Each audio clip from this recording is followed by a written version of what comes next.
Hi Heather, it's Nina Shamil.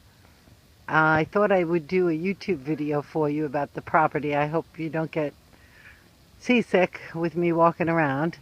But here's the front of the house, obviously, which has nothing to do with the pool, but I just wanted to show you the driveway.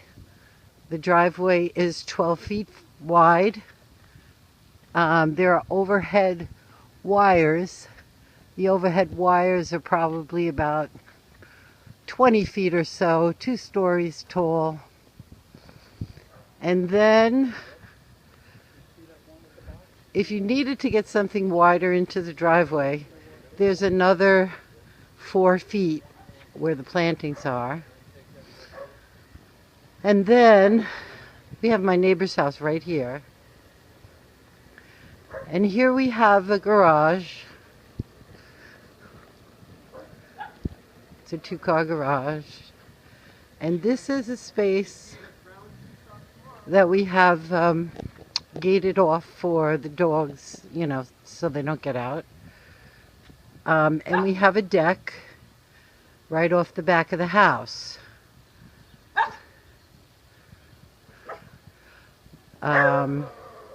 We don't, necessarily have to keep anything, but we do have, a nice big patio space here, which is fine.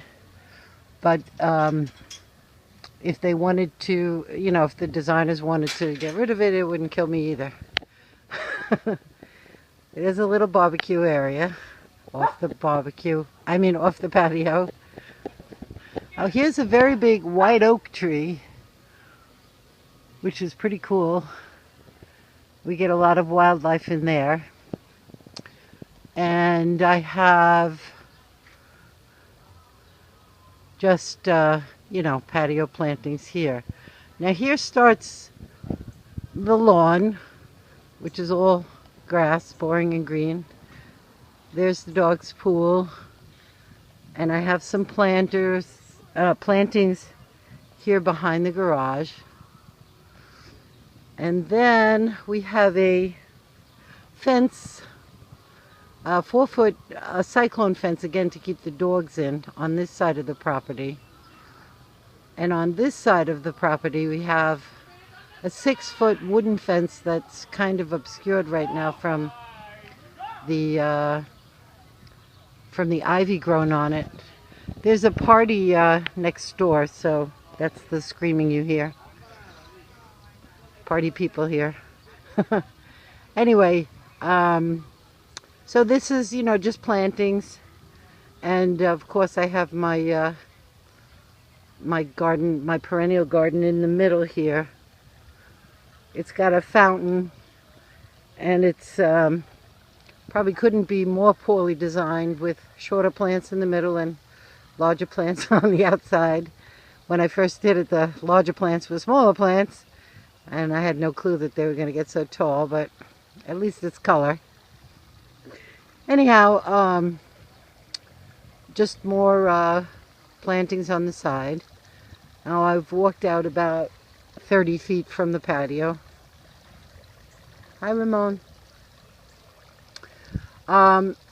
So we have all this space. This circle here in the middle is 20 feet in diameter. And that fountain is great for the birds. They love that. We could keep it if there's some way to put it in the design. That's a big cherry tree, some arborvitaes, forsythia shrubs. Now I'm looking back towards the house. Going out now about 150 feet from the back of the house. This was supposed to be an annual bed that I didn't get around to. And there is a, I don't know, foot grade difference over here. Just again on this side, just some more plants, trees. That's a Japanese beautyberry. It's a beautiful tree when the berries come out. Here is a red maple that I raised from a pup when we first got here. It was a tiny, tiny little thing. And these are my empty vegetable bins. I never got around to planting the vegetables either this year. Beautiful Japanese maple is nice and red in the fall. I hope you can see everything. I'm losing light here.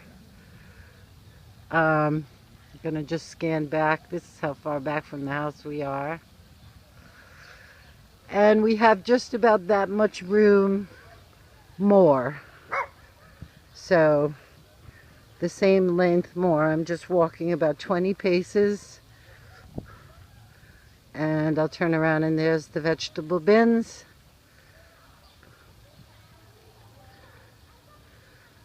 That's my neighbor's yard.